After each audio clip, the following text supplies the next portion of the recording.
Hi, my name is Jeremy Koontz, and I'm a pianist and composer in San Antonio, Texas.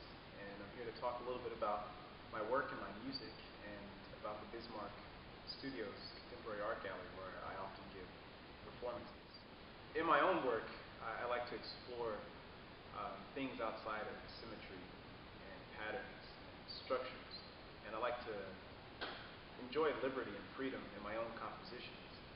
And if we look at nature, we often see that there is patterns and there are structure and there is symmetry, but the manifestation of those things is in what often looks like chaos and clutter. So if we look at something like a tree and the leaves in the tree, or if we look at something like sand on a beach, we don't really see any apparent order or pattern or structure, but we know that it's there.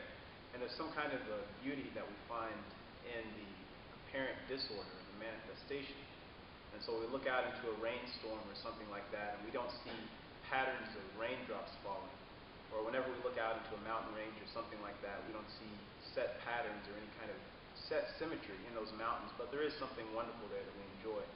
And so I try to explore that kind of creative liberty, and trying to get away again from those patterns and those structures and symmetry. In a couple of weeks, on June 10th, I will be giving a performance here at the Bismarck Studios Gallery. And the title of that performance is Stellar Genesis, and so I'll have a piece that has that title. And also part of that program, I'll have some interpretations of work by Tess Muth, an artist here at Bismarck Studios. And there are a lot of artists that I encounter from time to time that as soon as I see their work, I immediately hear more than I see. And so when I'm looking at their pieces, I see the tones in the painting as tones of music. And I see the organization and the patterns and the structures inside of the paintings or whatever the medium is as sounds.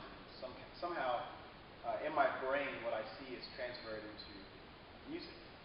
And some artists like Tess Muth, that comes very easily for me. As soon as I see pieces such as this one, automatically I begin to hear sounds, and I begin to hear movement of sound, and I begin to hear combinations of sound based on what I see in the painting.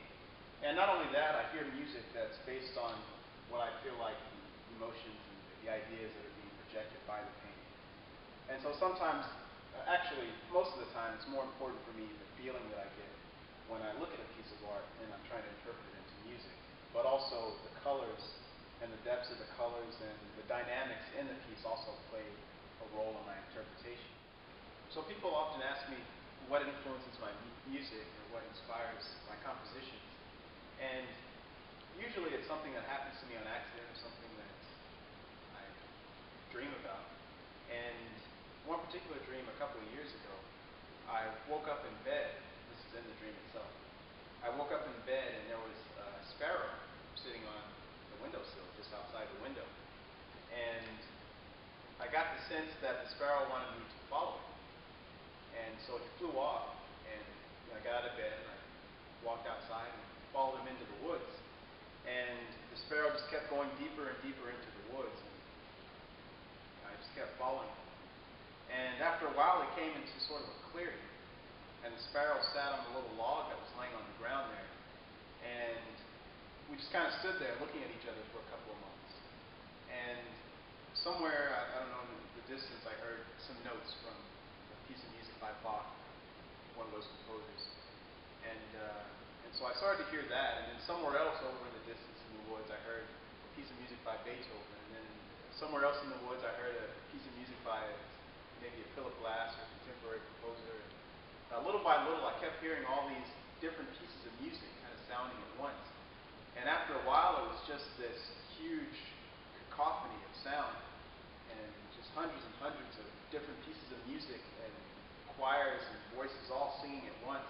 And at first, I'm extremely overwhelmed, and I get the sense almost of being afraid of this monstrous body of sound. And then gradually, as I tune out each individual piece of music that I hear, and I start to listen to the sound as a whole, I begin to hear a sort of cosmic beauty in the sound, as if I'm listening to a source of music from which all composers get their ideas from. And so this was my first impression of that idea in this dream. So little by little, the pieces of music started to fade away. And one by one, the sound started to reduce. And after a while, it was just me and the sparrow again. And the sparrow flew off into the woods somewhere. And I wandered back into my apartment, got back in bed, and then I woke up. Milton Raphael is, like I said, a character. He's an alias of mine, an alter ego, if you will. And he allows me to sort of separate myself from myself in my performances. And so you know me as composer and as the creative energy and the creative source behind the music itself. But Milton Raphael allows me to feel comfortable in performing, and he allows me to really execute the music in a way that I think it should be played as the performer of the music, or the person that brings the music to the listener.